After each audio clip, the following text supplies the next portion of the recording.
안녕하세요. 토선 기술 지원 엔지니어 이재혁입니다. 오늘은 TC1052 제품을 사용하여 펜베이스 T1S 이더넷 데모를 진행해 보도록 하겠습니다. 먼저 TC1052 제품은 두 개의 CAN-FD 채널과 한 개의 펜베이스 T1S 채널을 지원하는 인터페이스입니다. 해당 인터페이스는 최대 8개의 ECU 연결이 가능하며 CAN-FD 같은 경우 최대 8Mbps, 이더넷은 10Mbps 통신 속도를 지원합니다. 다음으로 TS 마스터를 실행한 후 데모를 시작해 보도록 하겠습니다. 먼저 인터페이스 연결을 위해 하드웨어 채널 셀렉션을 열어 이더넷 프로토콜을 선택한 후 사용할 TC1052 인터페이스를 매핑해 주도록 하겠습니다. 매핑이 완료된 후에는 네트워크 하드웨어 설정을 통해 이더넷 타입을 결정하도록 하겠습니다.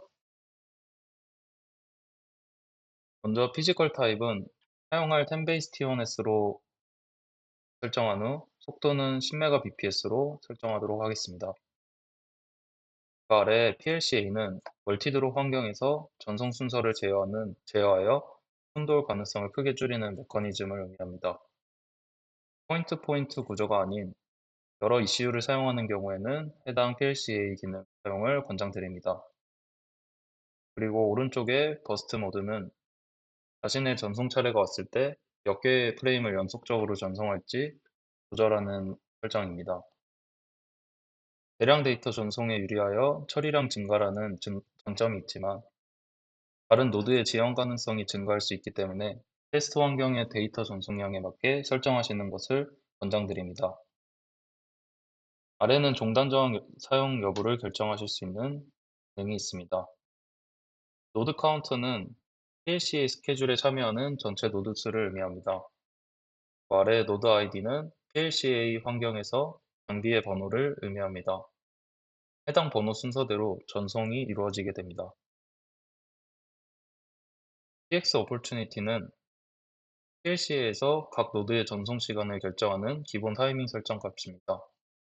즉 자신의 전송 차례가 왔을 때 얼마 동안 전송을 유지할지를 마이크로초 단위로 설정하실 수 있습니다. 버스트 카운트는 최대 몇 개의 프레임을 연속 전송할 수 있는지를 설정하는 값이며 버스트 타임은 연속 전송 가능한 최대 시간을 제한하는 설정입니다. 버스트 카운터와 버스트 타임 두 조건 중 먼저 도달하는 조건이 버스트 종료를 결정하기 때문에 전송 공평성과 지연 시간을 함께 제어하실 수 있습니다. 설정을 완료한 후에는 Apply 버튼을 눌러 해당 설정을 저장하도록 하겠습니다. 다음으로는 TCP/IP 스택 설정에 대해 설명드리도록 하겠습니다. 해당 창은 TS 마스터 내부에서 사용할 TCP 네트워크 환경을 설정하는 기능입니다.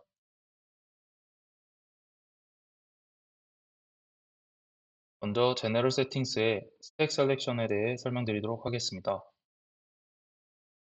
호선 TCP/IP 스택은 윈도우의 네트워크 스택을 거치지 않고 TS 마스터 내부에서 IP, ARP, TCP, UDP 통신을 직접 처리하는 엔진입니다.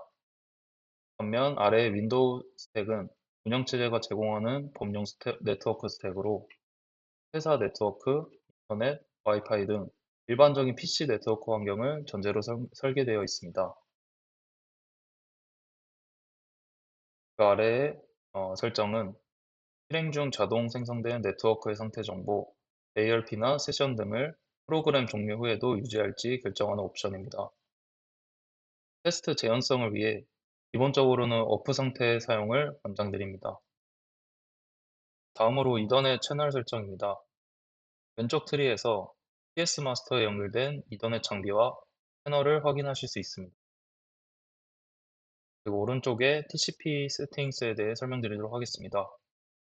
액티브 딜레이 LCK는 TCP의 데이터 통신 과정에서 ACK 패킷을 즉시 전송하지 않고 일정 시간 모아서 전송하는 기능입니다.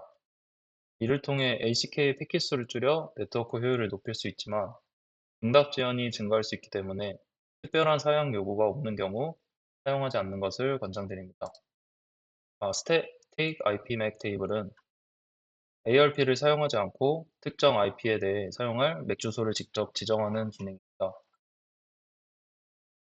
해당 설정 버튼을 눌러 IP 주소와 맥 주소를 매핑할 수 있습니다.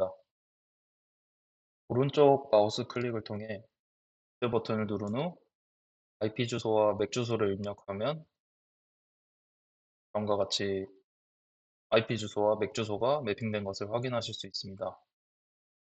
다음으로 이더넷 채널을 클릭하여 네트워크 카드를 생성하실 수 있습니다.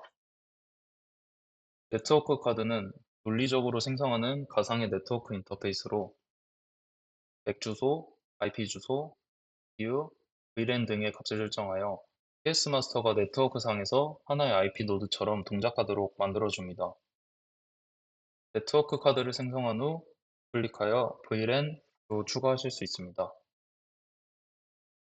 VLAN ID와 VLAN 프라이오리티 값을 설정한 후 생성을 해주시면 IPv4 또는 IPv6의 주소를 추가하실 수 있습니다. 다시 네트워크 카드로 돌아오도록 하겠습니다. 네트워크 카드의 제너럴 세팅스 설정에 대해서 살펴보도록 하겠습니다. 해당 설정 중 하드웨어 맥 옵션은 PC1052 제품에 내장된 맥 주소를 사용하겠다는 설정입니다. 반대로 User Defined Map은 사용자가 직접 맥 주소를 지정하는 설정입니다. 아래 Maximum Transmission Unit은 한 번에 전송 가능한 IP 패킷의 최대 크기를 의미합니다. 다음으로는 IPv4 또는 IPv6 주소를 추가하여 PS 마스터가 네트워크 상에서 하나의 IP 노드처럼 동작하도록 설정하실 수 있습니다. Add 버튼을 누른 후 IP 주소, 서브넷 마스크, 호스트 네임을 지정하실 수 있으며 자동 IP 할당을 원하시는 경우 DHCP 프로토콜을 사용하실 수 있습니다. 또한 하나의 네트워크 카드에 서로 다른 서브넷 대역의 IP가 존재하거나 다른 네트워크 대역과 통신해야 하는 경우 게이트웨이 주소를 추가하여 서로 다른 서브넷 간 통신이 가능하도록 설정하실 수 있습니다. 다음으로는 시뮬레이션 프로그램을 이용한 TCP, UDP 패킷 송수신 데모를 진행해 보도록 하겠습니다. 시뮬레이션 프로그램은 디자인 탭에 시미니 프로그램을 통해서 확인하실 수 있습니다. 해당 시미니 프로그램을 실행을 하시면 왼쪽 창에서 여러 이벤트 함수를 확인하실 수 있습니다. 그중 onShortcut 이벤트는 지정한 단축키를 눌렀을 때 자동으로 해당 스크립트가 실행하도록 하는 이벤트입니다. 이번 데모도 해당 이벤트로 스크립트를 작성을 하였습니다. 현재 보고 계시는 코드는 IPv4 기반의 UDP 데모 코드입니다. 해당 코드는 크게 네 부분으로 구성됩니다. 이더넷 헤더, IP 헤더, UDP 헤더, 그리고 페이로드로 구성이 되어 있습니다. 먼저 이더넷 헤더에서는 맥 주소와 이더넷 타입을 지정을 합니다. IP 헤더에서는 IP 주소, 그리고 프로토콜 넘버, 플래그, ID, 버전, 헤더 랭스 등의 정보가 정의됩니다. UDP 헤더에서는 포트의 번호를 정의하게 됩니다. 그리고 마지막 페이로드에서는 실제 전송할 데이터가 포함이 됩니다. 현재 페이로드에는 문자열 하이 값을 넣어두었기 때문에 실행 결과에서는 ASCII 코드 형태로 출력될 예정입니다. 해당 스크립트를 실행 후 PS 마스터도 실행을 하도록 하겠습니다. 다음으로는 이더넷 송수신 결과를 확인할 수 있는 이더넷 트레이스 창을 실행시켜 보도록 하겠습니다. 전에 살펴봤던 onShort 이벤트 함수의 단축키는 ABCDE로 구성되어 있었고 그중 IPv4의 UDP 송수신 단축키는 A이므로 키보드 A 값을 눌러보도록 하겠습니다. 같이 정상적으로 패킷이 송신된 것을 확인할 수 있습니다. 해당 송수신 결과를 확인하기 위해서는 트레이스 창에 송수신 메시지를 클릭한 후 왼쪽 창에서 세부 네트워크 설정 값을 확인을 하실 수 있습니다. 맥 주소는 다음과 같이 구성되어 있고, 소스 IP는 소스 IP와 데스티네이션 IP 또한 정상적으로 확인하실 수 있습니다. 그리고 왼쪽에 디테일 뷰를 보시면 각 네트워크가 어떻게 구성되어 있는지 세부 설정 값을 살펴보실 수가 있습니다. 맥 주소, 이더넷 타입, 버전, IP 주소, 토탈 링스, IP 주소, 프로토콜 번호, 이렇게 세부적인 네트워크의 세부 설정 값을 확인하실 수 있고요. 추가적으로 저희가 페이로드에 넣었던 하이 문자열 또한 정상적으로 출력이 됐으며, 입력했던 하이 값이 ASCII 기반의 16진수 값으로 4869로 출력된 것을 확인하실 수 있습니다. 추가적으로 시미니 프로그램에 PS 마스터 헤더 문을 클릭하신 후 이더넷 프레임을 검색하시면 이더넷 프레임 타입을 확인을 하실 수 있습니다. 해당 이더넷 프레임 타입을 참고하여 이더넷 송수진 패킷 코드를 작성하실 수 있습니다. 또한 펑션스를 클릭하신 후 해당 펑션스에는 여러 API 함수들이 적용가 되어 있습니다. 이더넷 관련 API를 검색하면 이더넷 채널 카운트 조회, 설정 등의 기능을 사용하실 수 있으며, 이를 활용하여 다양한 이더넷 스크립트를 작성하실 수 있습니다. 네, 다음으로는 시미니 프로그램을 이용한 캔과 이더넷 간의 데이터 라우팅 로직을 시연을 하도록 하겠습니다. 먼저 캔 DB를 불러온 뒤 저는 venue DBC에 있는 필스피드 메시지를 이용해 데모를 진행하도록 하겠습니다. 다음에 캔 트랜스밋 창을 실행한 뒤 데모에 사용할 휠스피드 메시지를 불러오도록 하겠습니다.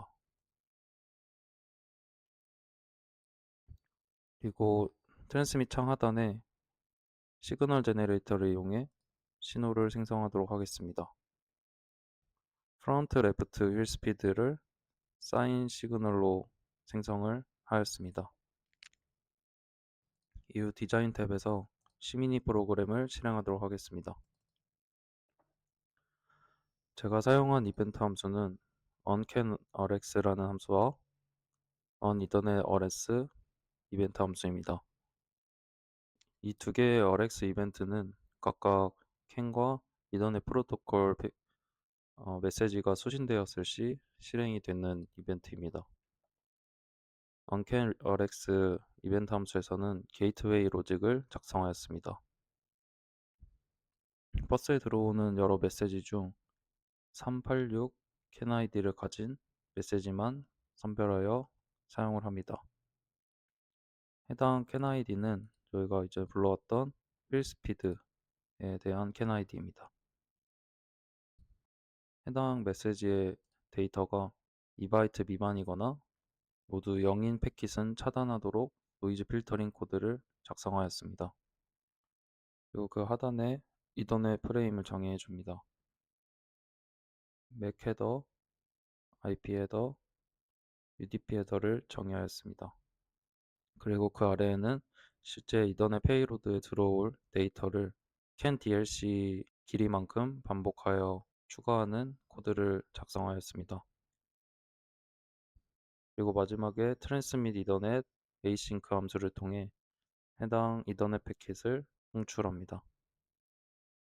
다음으로 on 이더넷 RX 이벤트 내부에는 전송된 이더넷 패킷을 받아 사용자가 볼 수 있는 실제 물리값으로 역산하는 코드가 정의되어 있습니다.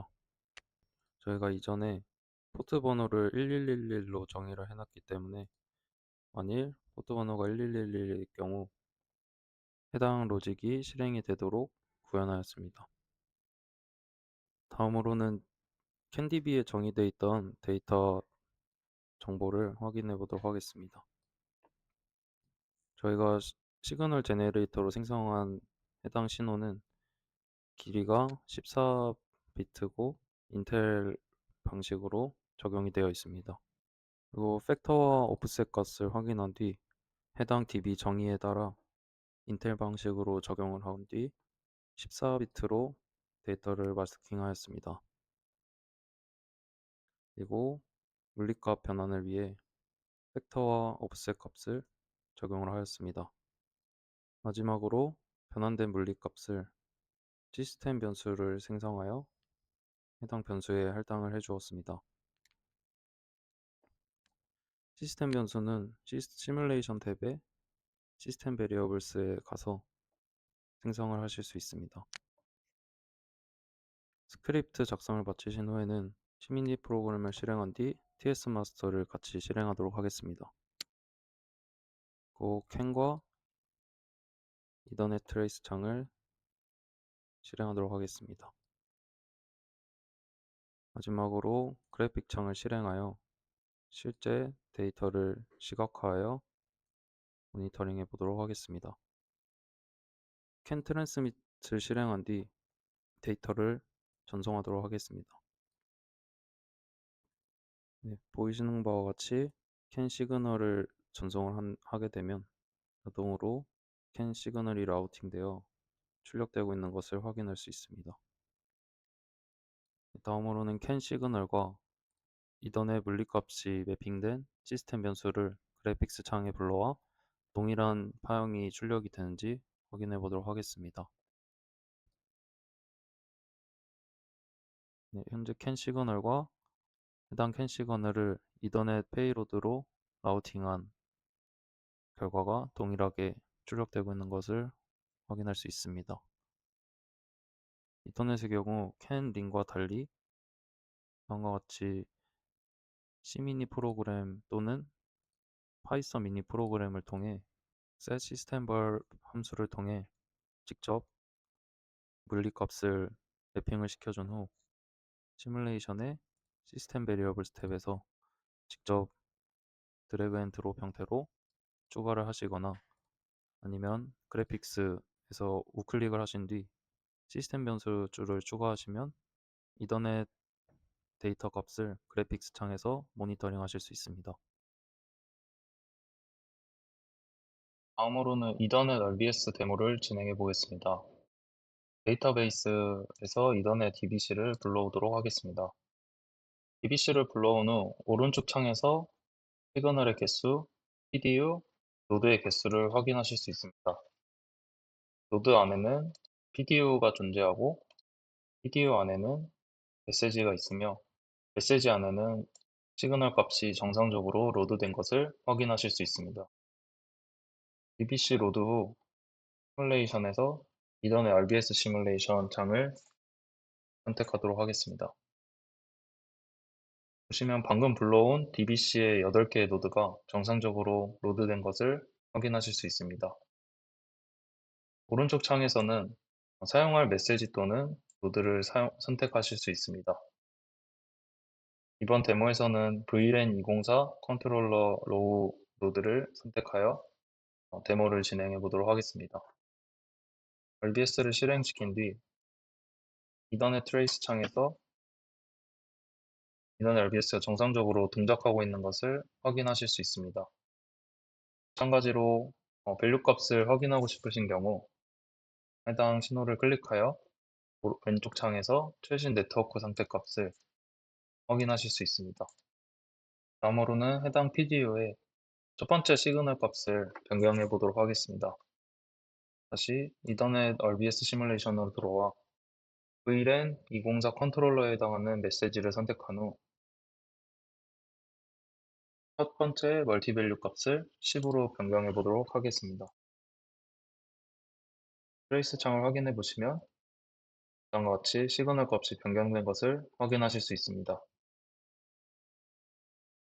다음으로는 SUMIP 데모를 진행해 보도록 하겠습니다.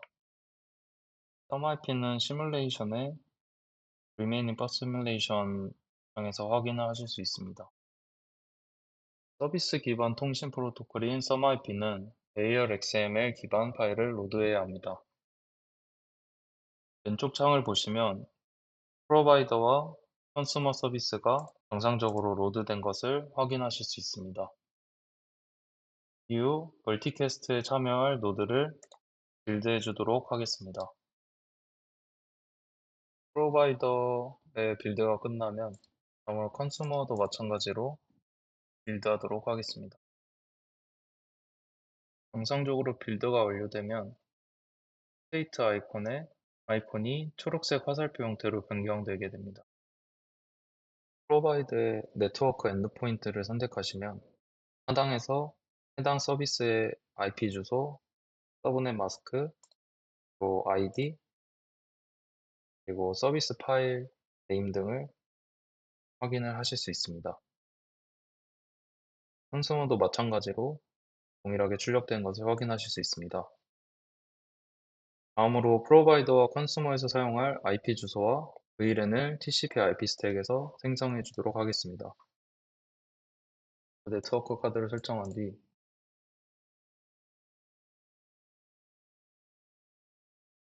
VLAN은 VLAN ID 3으로 해서 구성하도록 하겠습니다. IP는 프로바이더로 작성하겠습니다. 컨슈머도 동일하게 ID 어드레스만 다르게 한 뒤 추가를 해주도록 하겠습니다. TCP IP 스택을 설정을 완료한 후 TS 마스터를 실행하고 컨슈머와 프로바이더를 각각 실행하도록 하겠습니다.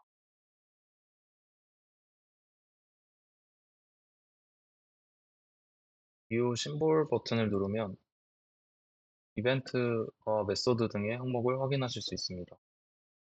시뮬레이션 버튼을 누른 후 레디스트리트의 값을 변경해 보도록 하겠습니다.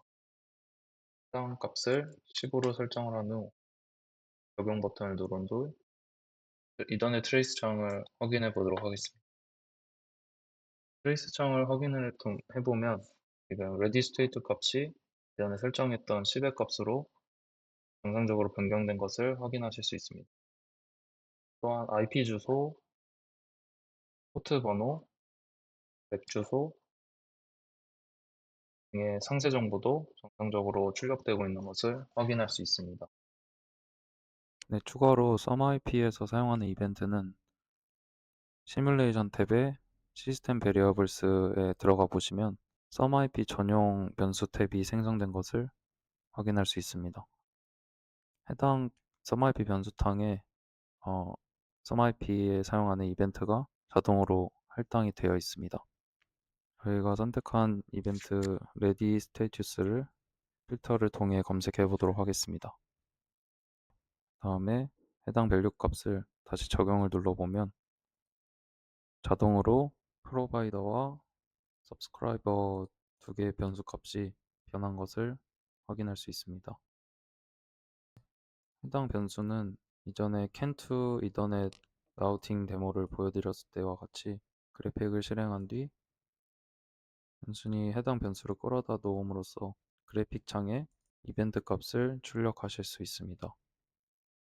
해당 데모에서는 단순 상태 플래그 값을 변환하여 단일 변수 값만 출력하도록 데모를 진행했지만 실제 양산 차량 개발 환경에서는 카메라의 복잡한 객체인지 데이터나 대용량 OTA 무선 업데이트 진행 상태처럼 텍스트만으로는 파악하기 힘든 고용량 시계열 데이터를 한눈에 직관적으로 감시하고 디버깅할 때 해당 그래픽 기능을 사용을 하실 수 있습니다.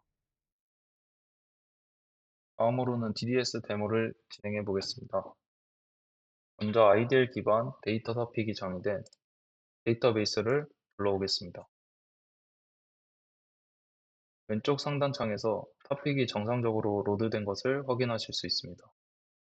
이후 QoS 설정을 위해 TCP IP 스택을 설정한 뒤 데이터 라이터와 데이터 리더의 QoS를 각각 생성해 주도록 하겠습니다. 해당 아이콘을 통해 QoS를 생성을 하실 수 있습니다. 먼저 QoS 이름을 설정하실 수 있습니다. 다음은 데이터 유지 및 지속성에 대한 설정입니다. 볼라타일을 현재 시점 이후에 데이터만 전달하기 때문에 늦게 구독한 서브스크라이버는 이전 데이터를 받을 수 없습니다. 트랜지션 로컬은 라이터 내부 메모리에 이전 데이터를 유지합니다. 트랜센트는 DDS의 미드웨어에서 데이터를 관리합니다. 퍼시스턴트는 디스크와 같은 비이발성 저장소에 데이터를 기록합니다. 이 세 가지 설정의 차이는 과거 데이터를 어디에 얼마나 오래 저장할 것인가에 대한 차이점이 있습니다. 라이브니스는 라이터 또는 리더가 정상 동작 중인지를 판단하는 기준입니다. 오토매틱은 주기적으로 라이브니스 신호를 자동 전송합니다. 멀티바이 파티시판트는 참가 노드 단위로 라이브니스를 직접 갱신합니다. 매뉴얼 바이 토픽은 라이터, 리더, 토픽별로 개별적으로 라이브니스를 갱신합니다. 라이브니스 리스트 듀레이션은 일정 시간 동안 신호가 수신되지 않으면 해당 라이터를 비활성 상태로 판단하는 기준 시간입니다. 페리어딕 설정은 오토매틱 모드 사용 시 자동 신호 전송 주기를 의미합니다. 히스토리 버퍼는 최근 N개의 데이터만 유지하는 설정이며 keep all 같은 경우는 가능한 모든 데이터를 저장하는 설정입니다. Resource Limit Max Samples는 전체 샘플 저장 개수를 제한하고 Max Distance는 서로 다른 키의 최대 개수를 제한합니다. 이 외에도 데이터 무결성 검증 기능, 사용 여부를 설정하실 수 있습니다. 데드라인은 특정 토픽 데이터가 반드시 도착해야 하는 최대 주기를 의미합니다. 설정 시간 내에 데이터가 수신되지 않으면 데드라인 미스로 판단합니다. 해당 설정은 데이터 전송 시 허용 가능한 최대 지연 시간을 의미합니다. Reliability는 데이터 전송 신뢰성 수준을 정의하는 설정입니다. Best Effort는 데이터 유실을 허용하는 대신 낮은 지연과 낮은 시스템 부하가 가능하다는 장점이 있습니다. 따라서 카메라나 라이더처럼 실시간 처리가 중요한 경우 Best Effort 방식을 사용합니다. Reliable은 데이터 유실 없이 전달하는 것을 우선시하며 다소 지연이 발생하더라도 높은 신뢰성을 보장합니다. Destination Order는 여러 데이터가 지속해 도착했을 때 어떤 기준으로 데이터를 정렬할지에 대한 설정입니다. Reception Timestamp는 수신 시각 기준으로 처리 순서를 결정하며 실시간 응답이 중요한 경우 사용됩니다. Source Timestamp는 통신 시각 기준으로 처리 순서를 결정하며 로그 분석이나 센서 데이터 정렬처럼 시간 정확도가 중요한 경우 사용됩니다. 오너십은 동일한 토픽에 대해 여러 데이터 라이터가 데이터를 발행할 때 어떤 라이터의 데이터를 최종적으로 사용할지 결정하는 설정입니다. 페어드는 여러 라이터가 동시에 동일 토픽 데이터를 발행할 수 있으며 서브스크라이버는 모든 데이터를 그대로 수신합니다. 익스클루시브는 하나의 라이터만 소유권을 가지며 해당 라이터 데이터만 유효하게 처리됩니다. 익스클루시브 사용 시 오너십의 스트렝스 값이 가장 높은 라이터가 우선 선택됩니다. 이와 같이 세부 QoS 설정을 완료한 후에는 데이터 리더 QoS도 동일하게 설정하도록 하겠습니다. 다음과 같이 라이터 리더의 QoS를 모두 설정을 하였습니다. 이후 TCP IP 스택에서 라이터와 리더의 각각 IP 주소를 할당해 주도록 하겠습니다. 채널 1에는 라이터의 IP를 할당해 주도록 하겠습니다.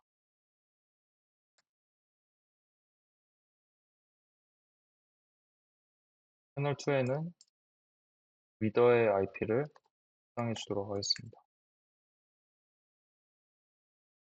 TCP IP 스택 설정을 완료한 후 불러온 데이터 타입 중 헬로 월드를 선택하여 데이터 라이터와 데이터 리드를 각각 생성해 주도록 하겠습니다. 데이터 라이터의 채널 ID는 0으로 설정하여 사용을 하도록 하겠습니다. 도메인 ID는 10, 토픽 네임은 데모로 작성하겠습니다. 그리고 이전에 만들었던 라이터 QoS를 불러와 준 뒤 생성을 해주도록 하겠습니다. 데이터 리더도 마찬가지로 채널만 관리한 뒤 도메인 아이디와 토픽 네임은 동일하게 설정을 하겠습니다.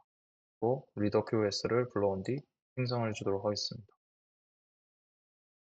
이제 TS 마스터를 실행한 후 데이터 라이터와 데이터 리더를 각각 실행을 하신 후 데이터 라이터의 메시지 항목을 헬로로 변경하여 트레이스 창에 출력해 보도록 하겠습니다.